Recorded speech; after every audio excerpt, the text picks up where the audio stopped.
Ես Հայաստանում տեղափոխվել 55 թվականի դեկտեմբերին եւ այդ օրվանից էլ ապրում եմ Հայաստանում, մասնակցել եմ բոլոր հանրապետական ընտրություններին,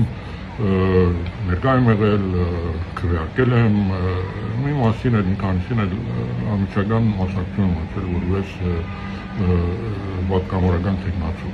Տեսել եմ լավ ընտրություն, տեսել եմ գիսալավ, գիսավատ, տեսել եմ նաև վատ ընտրություն, ասեմ, որ այս մեկը, որ մենք ավարտեցինք 2 օր առաջ,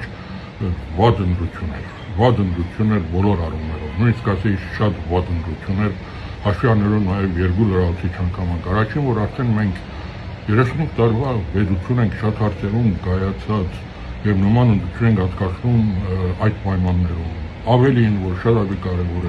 անցկացնում ենք մի իշխանության օրոք, որը իշխանության է եկել հենց նաև այս խոստումով, որ թույլ չի տալու ժողովրդի կամարտահայտության նկատմամբ որևէ ոտնձգություն լինի։ Այս բոլոր հաշվի առնելով իսկապես կարող եմ արձանագրել, որ սա շատ վատ ընտրություն էր։ Հիմա չգնամ չթվարկեմ բոլոր այն արարող երևույթները, որ մենք տեսանք, նախկինում էլ ինչ-որ տեսել էինք, այստեղ շատ ավելի մասսայական է եղել, պետության կողմին բյուջեի միջոցով իրեք աջակցություն տալը վերջի վահին, սա պետք է արգելել, օրենք ընդունել, որ ընտրության տարում նրանից 6 ամիս կամ մի տարի առաջ այն ինչ որ բյուջեով արդեն նախատեսված չէ, իշխանությունները իրավունք չունենան նոր ծրագրեր առաջարկեն, լինի դա օգուտ ժողովրդին, գաղթ չունի, դա քվեների համար է արվում, չէ, առողջապահություն է, թոշակ է կամ որևէ այլ բան, դա պետք է բացառվի, որովհետեւ դա իշխանության մենաշնորհն է դառնում եւ դա գաշարք է, ասում դու անում ես դա, որ ընտրողի ընտրության վրա ազդես, քո կողմը բերես, այդ հնարավորությունը քո մրցակիցները չունեն, ցանկացած որ այս արարավոր երևույթն էլ պետք է բացառել, բայց սա շատ մասսայական է արվում, մույս մեծ արարավոր երևույթը, որը նորից մասսայական, ադմինիստրատիվ ռեսուրսի օգտագործումն է, սա բացահայտ է արվում, դպրոցներում, հիվանդանոցներում, ուժայինները արդեն թաքցնելու բան չունեն, այսինքն չեն էլ մտածում ինչ-որ բան թաքցնել, որովհետև դա անում են, որ վերընտրվեն, վերընտրվելու դեպքում բոլորը անբաժելի են, եւ սա ինչ-որ մի ցիկլ է, որի մեջ մենք ընկել ենք, այս ձևով, այո, հավերժ կարող են մնալ այս իշխանությունները,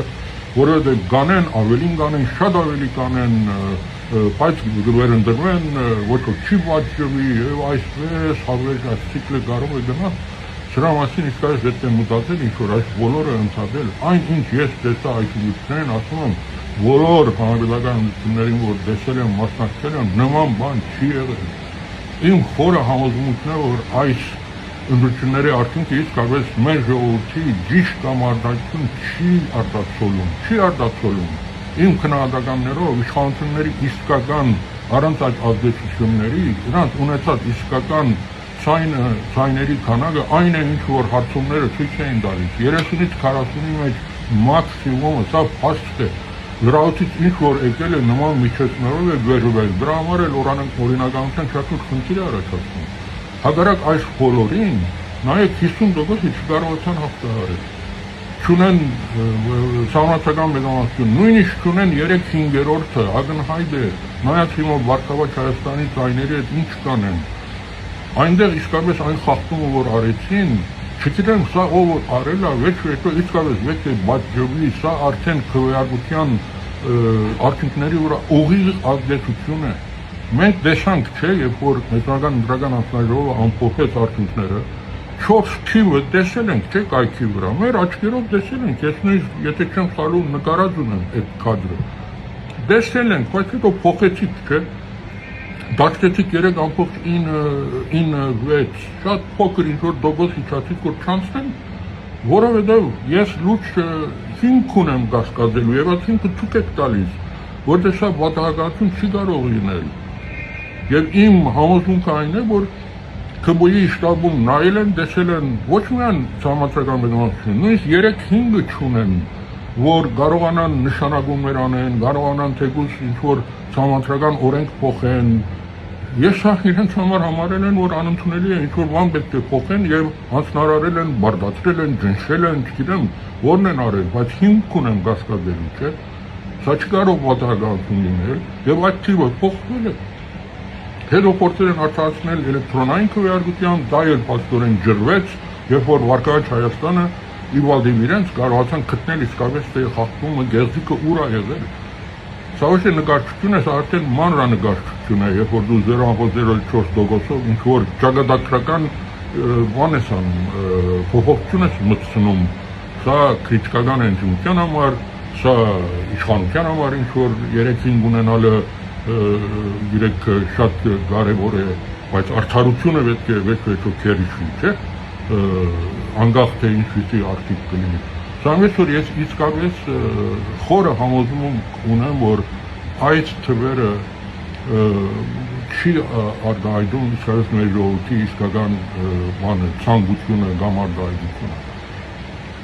50+ չի ունեցել այս իշխանությունը, սա նույնպես ես կարծում եմ լեգիտիմության լուրջ հարց է առաջացնում։ Այո, հետո ավելացվել է բոնուսների եւ նաեւ փոշիաթա ծայրերի միջոցով, բայց ինքը քվեների արտադրում անկախ դրանից թե ոնց են վերվել այդ քվեները, նույնիսկ դրանցով իշխանությունները 50%-ի չեն հաղթահարել։ Սա ինչ է նշանակում։ Սա նշանակում է, որ հայ ժողովուրդը այս իշխանություններին մանդատ չի տվել սահմանադրական փոփոխություն անելու։ Սա միանշանակ է, որտեղ սահմանադրական մեծամասնություն էլ չեն ունեցել, որի գոչը ժողովրդին գործող վարչապետը արել է, չէ, ասել է ինձ պետք է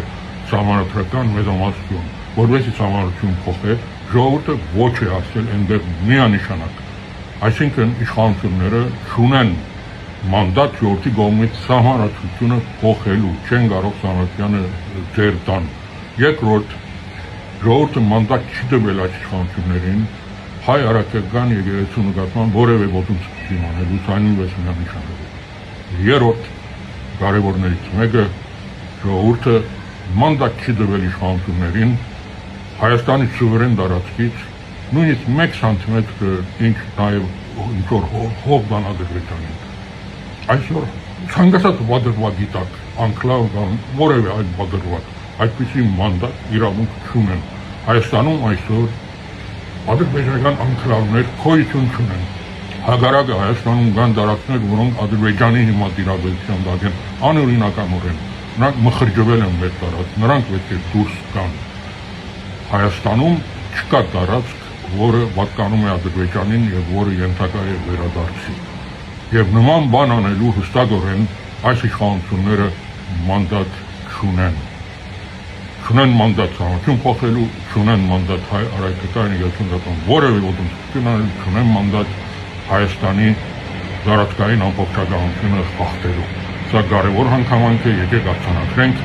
եւ ես գոչ եմ անում բոլորին, որ մենք իսկապես դիմադրենք այն հետագա ոտնձգությունները, որ իշխանությունները բարտավորվել են, խոստացել են, որ պետք է անեն, ուղղակի դա թույլ չտանք, նրանք չունեն բավարար լեգիտիմություն, շատ կասկածելի են այս արդյունքները եւ մենք շատ իրավական, քաղաքական, բարոյական, ազգային հիմքեր ունենք, որ մեր բոլոր հնարավորություններով եւ կարողություններով օրենքի եւ սահմանադրության շրջանակներում դիմադրենք այդ հետագա իշխանությունների ոտնձգություններին։